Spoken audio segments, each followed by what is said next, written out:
AIIMS या all India institute of medical sciences हमारे देश की नंबर 1 गवर्नमेंट हॉस्पिटल मानी जाती है।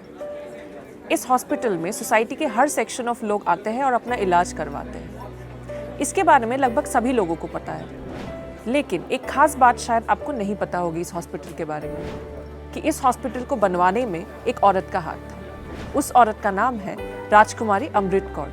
60 ईयर्स अगो यानी 1956 में इस हॉस्पिटल का फाउंडेशन स्टोन ले किया गया था। वो हमारे देश की पहली महिला स्वास्थ्य मंत्री थी और वर्ल्ड हेल्थ ऑर्गेनाइजेशन को लीड करने वाली एशिया की पहली महिला भी। प्रिंसटन यूनिवर्सिटी में उनकी तारीफ में एक साइटेशन है जिसमें लिखा गया है कि अमृत कौर एक ऐसी राजकुमारी थी जो सोसाइटी के हर वर्ग के लोगों के साथ जाकर काम करती थी। वो पैदा हुई थी राजा हरनाम सिंह के परिवार में 2 फरवरी 1889 को। उनकी फैमिली जाट सिख थी।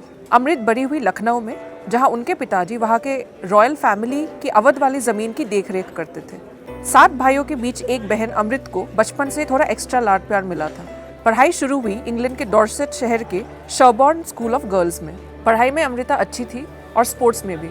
वो स्कूल के हॉकी, लैक्रोस और क्रिकेट टीम्स की कैप्टन भी बनी थी। इसके बाद उन्होंने पढ़ाई की मशहूर ऑक्सफोर्ड यूनिवर्सिटी में। 1918 में अमृत कौर इंडिया वापस आ गई। उस टाइम पे इंडिया में राउलेट एक्ट एक्टिव था। उसी के 1 साल बाद यानी 1919 में जलियांवाला बाग इंसिडेंट हुआ। इस इंसिडेंट के बाद इंडिया की फ्रीडम स्ट्रगल की दिशा बदल गई। इसी वक्त अमृत मिली महात्मा गांधी और गोपाल कृष्ण गोखले से। गोखले से मिलने के बाद ही वो इंस्पायर हुई कि इंडिया की फ्रीडम स्ट्रगल में वो काम करें, और इसी तरह वो एक सोशल वर्कर और फ्रीडम फाइटर बन गई। उन्होंने महात्मा गांधी को कई खत भी लिखे। वो चाहती थी कि वो उनके साथ उनके आश्रम में काम करे, लेकिन अपने माँ बाप की खराब तबीयत के चलते वो ऐसा नहीं कर पाई। 1926 में उन्होंने ऑल इंडिया वुमेन्स कॉन्फ्रेंस नाम की ऑर्गेनाइजेशन बनाई। ये ऑर्गेनाइजेशन महिला अधिकारों के लिए काम कर रही थी। इस ऑर्गेनाइजेशन ने पर्दा सिस्टम से लेकर बाल विवाह और देवदासी प्रथा को खत्म करने के लिए बहुत मेहनत करी। अमृत कौर के वजह से ही हमारे देश में लड़कियों की शादी की उम्र 14 साल से 18 हो गई। उन्होंने दांडी मार्च में पार्टिसिपेट किया।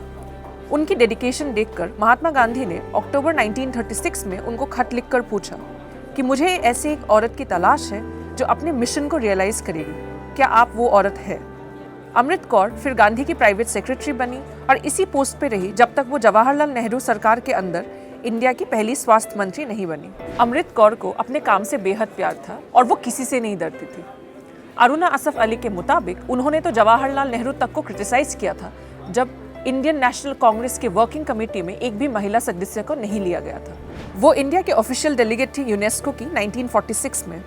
यही नहीं, वो उन चंद महिलाओं में से एक थी जो यूनिफॉर्म सिविल कोड के फेवर में थी। इंडिया के इंडिपेंडेंस के बाद उन्होंने tuberculosis association of India, the Indian council of child welfare, the central leprosy and research institute और the Rajkumari Amrit Kaur college of nursing set up किया। 1956 में उन्होंने New Zealand, Australia, Sweden, West Germany और यूएसए जैसे कंट्रीज से ग्रांट्स लेकर एम्स एस्टैब्लिश किया। यही नहीं, उनके शिमला में स्थित एंसेस्ट्रल घर को उन्होंने एम्स के नर्सेस के हॉलिडे होम में भी कन्वर्ट किया। एम्स में पढ़ने के लिए ऑल इंडिया कॉम्पिटिटिव एग्जाम्स का आइडिया भी उन्होंने ही दिया, ताकि इंडिया के हर वर्ग के स्टूडेंट्स आके यहाँ पर पढ़ाई कर सके depending on their merit. Malaria जैसी बीमारी के खिलाफ भी कैंपेन लॉन्च किया था, जिसके चलते इंडिया के बहुत सारे गांव में करीब 4 लाख लोगों की जान बची। बहुत लोगों को ये भी नहीं पता कि खेलकूद में दिलचस्पी रखने वाली अमृत कौर ने पटियाला का नेशनल स्पोर्ट्स इंस्टीट्यूट भी सेटअप किया था।